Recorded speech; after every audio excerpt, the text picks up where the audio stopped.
Ok les gars, je vais essayer de faire cette vidéo en français. Ne m'en voulez pas si mon français est embourbé, mais j'habite en Angleterre et j'ai l'impression d'être Jean-Claude Van Damme quand je m'exprime en français. Mais je vais vraiment essayer de la faire parce que c'est tellement important que j'ai envie que ça passe les frontières.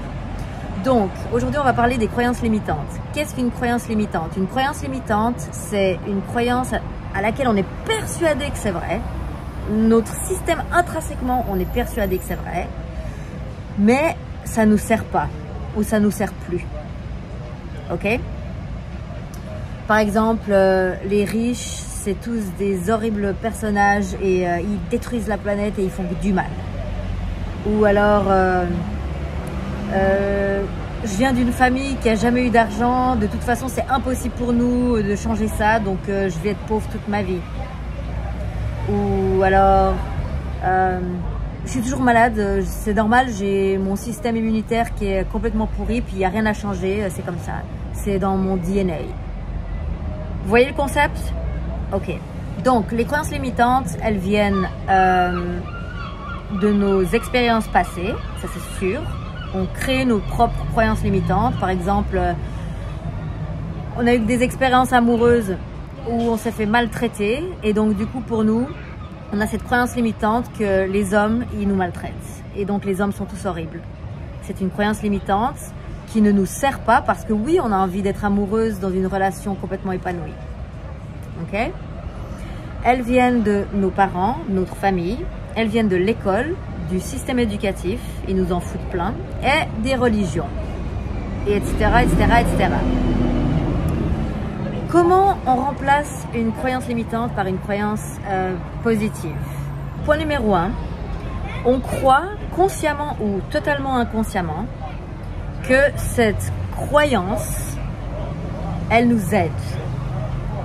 Même si la croyance, elle fait mal, elle nous empêche de vivre, elle nous garde dans une prison, on a l'impression que ça nous sert. Et en fait, quand on reste dans une croyance limitante, on reste dans la zone de confort comme on l'appelle.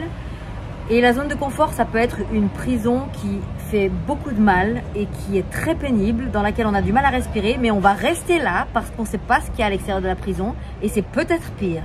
Donc au cas où c'est pire, on reste dans cette zone de confort, de disconfort qui est confortable pour notre ego qui essaie de nous maintenir en vie. Ok?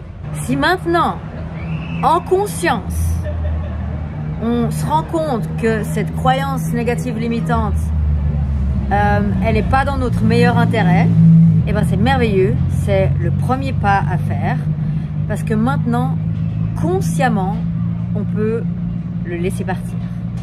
Mais je vais m'expliquer là-dessus parce qu'on ne le laisse pas vraiment partir. Et on ne le tue pas.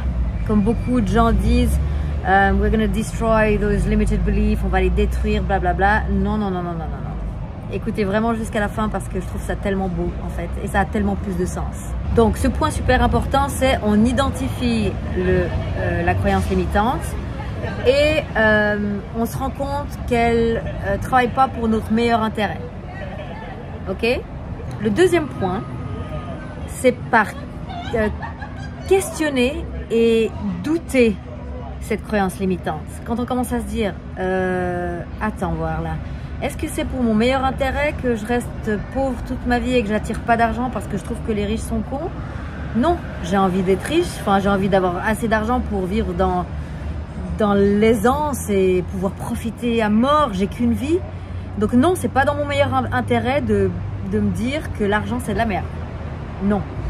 Quand on commence à questionner et à avoir un doute au sujet de la croyance limitante, la croyance perd de son pouvoir. Ta-na-na-na-na-na-na-na. Oui, c'est ce qu'on veut. Il y a un petit point, là je fais une parenthèse un peu avancée, mais c'est important de le dire, c'est qu'à partir du moment où on va questionner et douter, la croyance limitante, elle va commencer à essayer de nous envoyer des tricks, des petits pièges pour nous garder de son côté. Parce qu'en fait, il faut juste noter que la croyance limitante, elle a peur de mourir. Et parce qu'elle a peur de mourir et qu'elle est attachée au système nerveux, on va le voir plus tard, elle va nous envoyer de la panique, de l'insécurité pour qu'on reste à tout prix à côté d'elle parce que si elle nous perd dans ses yeux, elle va mourir. Ok? Donc elle nous fait croire qu'on va mourir aussi. Mais tout ça, c'est des pièges. Des pièges. donc comme je l'ai dit avant, la croyance limitante, elle est attachée entre guillemets au système nerveux. Et vu qu'elle est attachée au système nerveux, elle va déclencher une panique au niveau du système nerveux sympathique. Et du coup, on va rentrer en mode c'est où je me bats, où je cours, quoi. C'est le mode de survie, celui qui nous sert si on se trouve dans la jungle et puis qu'il y a un lion qui est en train d'arriver sur nous parce qu'il a la dalle, quoi. Ok? Mais ce système-là, il va pas nous servir dans la vie de tous les jours et il va en tout cas pas nous servir quand on a une croyance limitante qu'on a envie de remplacer. Donc, un petit truc pour aider à ce niveau-là, c'est les exercices pour induire la relaxation, je cherchais le mot, au niveau du système nerveux. Donc pour activer le parasympathique. Donc les exercices qui sont reliés au nerf vague, c'est merveilleux, vous pouvez les faire plusieurs fois par jour, je vous les conseille vivement. Et donc du coup quand vous commencez à travailler sur une croyance limitante, je vous conseille vivement de faire ces exercices pour relaxer le nerf vague et pour relaxer le système nerveux, parce que en faisant ces exercices en parallèle d'essayer de travailler sur cette croyance limitante, vous partez d'un travail où c'est calme. Et donc quand il essaie de vous envoyer un piège et qu'il vous fait paniquer, ça panique pas parce que vous êtes en mode tout va bien, je suis dans mon canapé, il n'y a aucun danger. Ensuite, quand on est en sécurité et qu'on voit enfin le phare de lumière dans l'obscurité, donc quand enfin on a douté, questionné et qu'on voit la lumière et on se dit ah en fait oui c'est possible de vivre autrement. Quand on en est là, on peut inclure la croyance limitante et ça c'est l'étape magique à mon avis. On peut l'inclure pour ce que c'est en fait. C'est une option qu'on a, mais c'est un choix. Donc vu que c'est une option, on peut choisir et on peut revenir et rechoisir cette croyance limitante si un jour elle nous sert, mais si on pense qu'elle ne nous sert pas, on peut choisir une autre et la remplacer par une plus positive. Et quand on inclut la croyance limitante négative en tant qu'égale dans notre système, cette croyance négative, elle se sent en sécurité et elle comprend qu'elle ne va pas mourir si on la choisit plus. Et donc du coup, elle lâche prise. Et elle arrête de nous envoyer des pièges et elle lâche totalement prise et elle se dit ok, elle va me rechoisir ou pas, mais c'est pas grave, je vis en elle et je vais pas mourir, tout va bien. Et à partir de là, oui, on a le choix de ne plus choisir cette croyance négative qui nous limite, mais de la remplacer. Par exemple, par c'est impossible de faire de l'argent, par c'est tellement easy pour moi de faire des thunes, mais je sais même pas comment c'est possible de pas en faire, quoi. J'en fais même quand je veux pas en faire. C'est tellement facile pour moi d'attirer l'argent, c'est tellement facile pour moi d'attirer l'amour. À chaque fois que je vibre l'amour, je tombe amoureuse et d'un mec incroyable, c'est tellement facile. Vous pigez le concept? La dernière étape, et elle est magnifique, et c'est pour ça que j'aime cette technique, parce qu'en fait on tue rien, on inclut. On inclut. En fait, quand on veut expandre, on inclut. Et c'est la technique la plus belle au monde, je trouve. L'inclusion. Est-ce qu'on peut dire inclusion en français? Oui, je crois bien que oui. Je ne sais pas. Oh my God, Jean-Claude Van Damme sort de ce corps.